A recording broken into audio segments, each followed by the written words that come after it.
Bonjour à tous et bienvenue dans un nouvel épisode de Tout part de moi. Comme d'habitude, je suis très contente de vous retrouver. En plus aujourd'hui il fait tellement beau. Franchement ça y est, ça sent le printemps là. J'ai qu'une hâte, c'est qu'on change l'heure pour avoir encore plus de soleil. Et surtout, j'ai hâte qu'il fasse assez chaud pour que je puisse de nouveau mettre mes petites mules, mes petites sandales à talons. Je vous jure, dès qu'il fait beau, mes pieds sont à l'air. Et ça jusqu'à, j'espère, mi-octobre, si c'est possible. Ce serait génial. J'espère que vous allez bien. Moi ça va, je pense qu'on l'entend à ma voix, je suis vraiment très contente aujourd'hui, il fait tellement beau. Aujourd'hui, on se retrouve pour le 15e épisode de Tout part de moi. Et on va parler de confiance en soi, ainsi que de relations destructrices et toxiques. Si ça vous est déjà arrivé d'être dans une relation qui vous a fait douter de vous, d'être dans une relation où vous aviez l'impression de ne plus être la même personne, ou petit à petit vous avez commencé à perdre confiance en vous, je pense que cet épisode vous aidera, parce que c'est des choses qui me sont déjà arrivé aussi, donc je ne peux que comprendre. Il y a certaines relations qui malheureusement ne nous élèvent pas, et au contraire elles vont nous diminuer, elles nous font douter de notre valeur, de nos qualités, de notre intuition, on s'éteint petit à petit. Et le pire c'est qu'on s'en rend pas forcément toujours compte tout de suite, en général c'est pour ça qu'on reste dans ce genre de relation aussi. Et aujourd'hui on va voir comment est-ce qu'on peut se remettre d'une relation destructrice et toxique, comment reprendre confiance en soi quand on est passé par quelque chose comme ça. D'abord, je pense que c'est important de comprendre comment est-ce qu'une relation peut détruire notre confiance en nous. Il y a plusieurs choses qui y participent, notamment le fait d'avoir un partenaire qui est toxique. Donc, c'est-à-dire qui fait preuve de critique constante à votre égard. Par exemple, ce que vous faites n'est jamais assez bien. Il a toujours quelque chose à redire. Vous êtes quelqu'un de maladroit, je prends cet exemple parce que c'est mon cas, on va vous le reprocher constamment. À la moindre chose que vous allez faire de travers, c'est quelque chose qu'on va vous reprocher. Vous avez oublié quelque chose, voilà, je peux jamais compter sur toi, tu te souviens jamais de rien. Des choses banales deviennent toujours des sources de conflits. Et donc forcément, on va se remettre en question, on va être assez vigilante à ne plus oublier des choses, à ne plus être maladroite, à essayer de ne plus casser quoi que ce soit, sous peine de encore avoir des critiques qui vont peut-être parfois aussi mener à des conflits. Un partenaire qui est toxique, c'est aussi un partenaire qui va vous comparer constamment à d'autres personnes qui sont jugées mieux, entre guillemets, selon lui.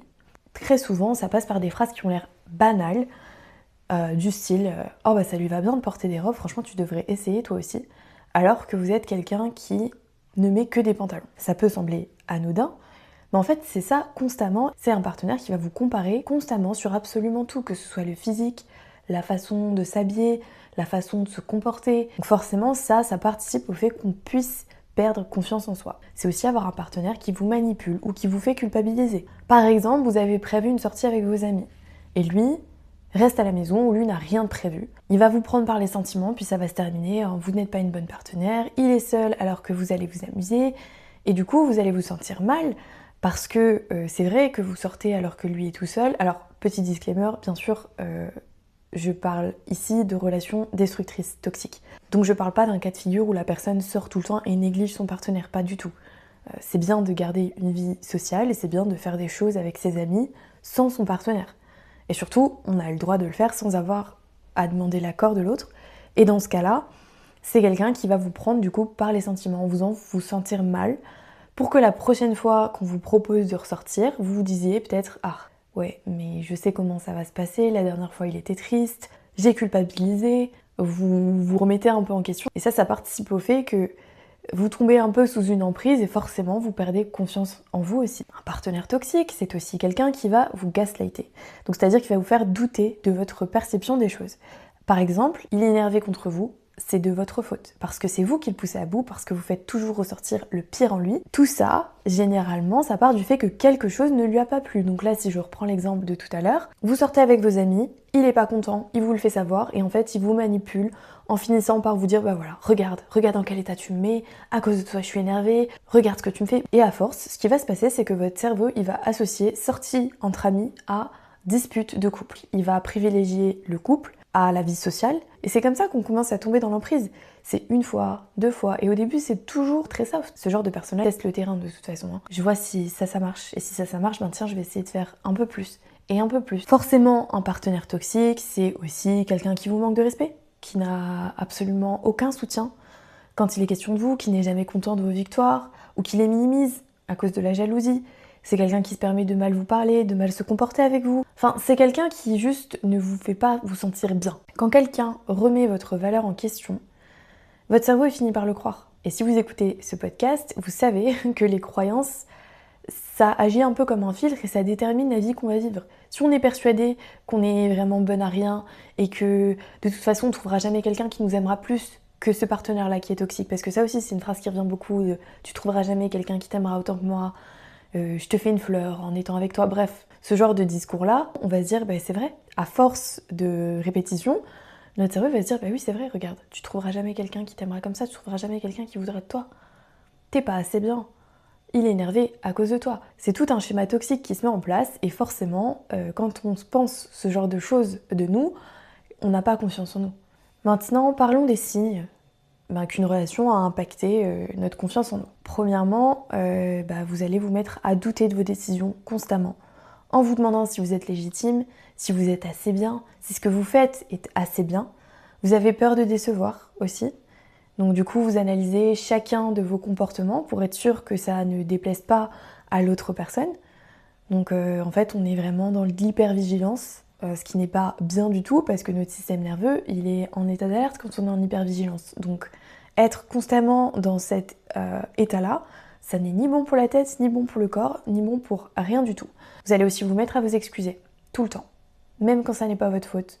Parce que c'est devenu une habitude et parce que vous savez que de toute façon, si vous ne vous excusez pas, le problème ne sera pas réglé.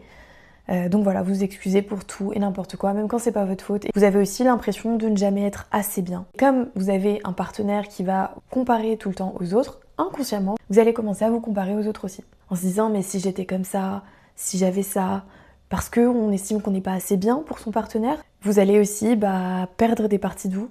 Vous aimez chanter, vous chantez plus. Vous aimez aller courir en forêt, vous n'y allez plus. C'est aussi perdre des parties de votre personnalité. Vous êtes quelqu'un de super jovial, spontané, solaire. Forcément, vous allez vous éteindre et vous allez perdre ces parties-là de vous. Vous étiez quelqu'un qui était tout le temps de bonne humeur.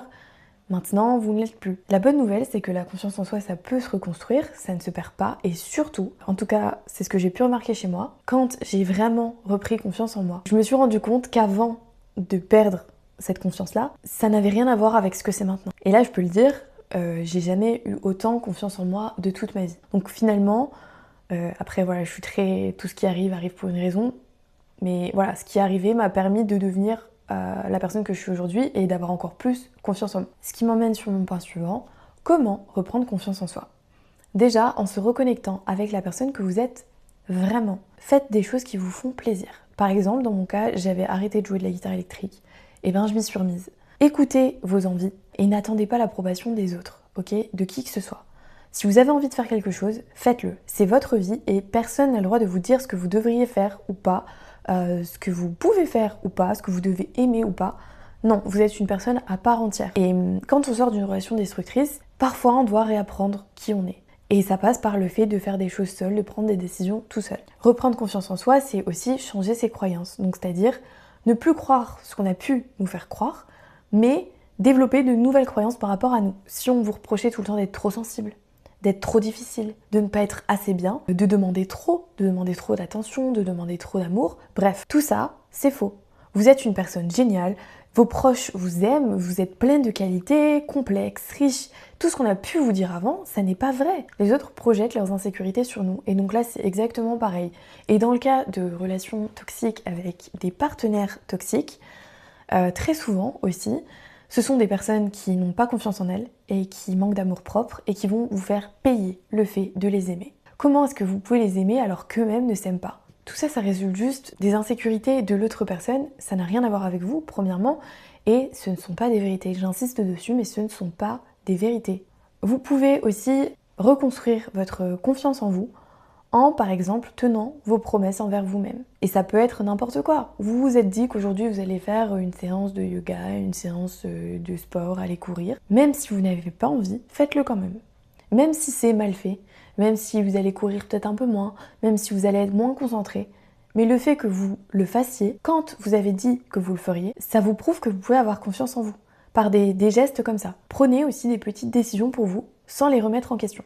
Si vous avez été sous l'emprise de quelqu'un qui était contrôlant, très certainement qu'il y a plein de choses que vous ne pouviez plus faire, plein de décisions que vous ne pouviez plus prendre, et ben recommencez. Ça peut être aller au cinéma seul, par exemple, si vous aviez plus le droit d'y aller. Ou alors aller au restaurant avec vos copines, avec un super maquillage trop mignon parce que avant vous ne pouviez pas le faire. Des petites choses comme ça que vous allez faire pour reprendre aussi ce pouvoir en tant que personne. Reconstruire sa confiance en soi, c'est aussi écouter son intuition. Vous pouvez et vous devez vous faire confiance. Vous savez ce qui est bon pour vous, même si on vous a fait croire pendant X temps que vous faisiez n'importe quoi, que l'autre personne prenait des décisions pour vous parce qu'elle voulait ce qu'il y a de mieux pour vous, parce qu'elle savait ce qu'il y a de mieux pour vous, c'est faux. Vous seul savez ce qui est bon pour vous ou pas. Faites-vous confiance. La confiance en soi, elle revient quand on commence à se choisir. Donc, choisissez-vous. Faites exactement ce que vous voulez. C'est votre vie et c'est la vie de personne d'autre. Autre petit conseil que je donnerais, c'est entourez-vous de personnes saines. Les bonnes personnes ne vous feront pas douter de votre valeur. L'homme de votre vie, la femme de votre vie, ne vous fera pas douter de votre valeur, ne remettra jamais en question qui vous êtes. Au contraire, c'est pour qui vous êtes qu'on va vous aimer et c'est pour qui vous êtes qu'on doit vous aimer et pas pour ce qu'on aimerait que vous soyez. Quelqu'un qui vous aime sincèrement ne voudra pas vous changer, ne vous imposera pas ses décisions, ses choix, ne voudra pas contrôler votre vie. Au contraire, le contrôle, ça n'est pas de l'amour, vraiment, vraiment. Le contrôle, ça n'est pas de l'amour. Pour conclure, je dirais que une relation qui vous a blessé, dans laquelle vous avez été rabaissé, dans laquelle on vous a manqué de respect à multiples reprises, ne définit pas qui vous êtes. Elle fait partie de votre histoire, mais elle ne détermine en aucun cas votre valeur. Les choses qu'on a pu vous dire, qu'on a pu vous faire, n'ont rien à voir avec vous. Vous représentez tout ce que cette personne aimerait être, aimerait avoir. Les gens méchants, ils sont méchants pour une raison. Ce sont des personnes qui ont un profond mal-être dont vous n'êtes absolument pas responsable, premièrement. Et je me dis que pour arriver à ce stade-là, d'être quelqu'un vraiment de toxique, quelqu'un de méchant, quelqu'un de destructeur, enfin bref, j'en passe, c'est soit qu'on a des troubles psychologiques et dans ce cas-là, il faut aller consulter. C'est triste, mais allez consulter. Soit qu'on est vraiment misérable. Pour se comporter comme ça, mais c'est qu'on doit être tellement malheureux. Et moi, ça m'inspire vraiment de la pitié, quoi. Donc voilà, rappelez-vous bien que tout ça ne détermine pas votre valeur et que surtout, vous avez le droit à l'amour, vous avez le droit d'être heureux dans une relation, d'être épanoui et d'avoir un partenaire qui vous aime, qui vous respecte. Et je pense que je terminerai du coup cet épisode sur une petite affirmation que vous pouvez répéter dès que vous sentez que vous doutez un petit peu.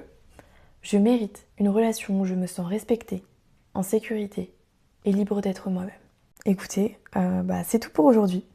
J'espère que cet épisode vous aura plu et qui vous aidera aussi à pouvoir reprendre confiance en vous. N'hésitez pas à commenter, à liker, à partager cet épisode et surtout à vous abonner à ce podcast. Et nous, on se retrouve la semaine prochaine pour un nouvel épisode. Bisous!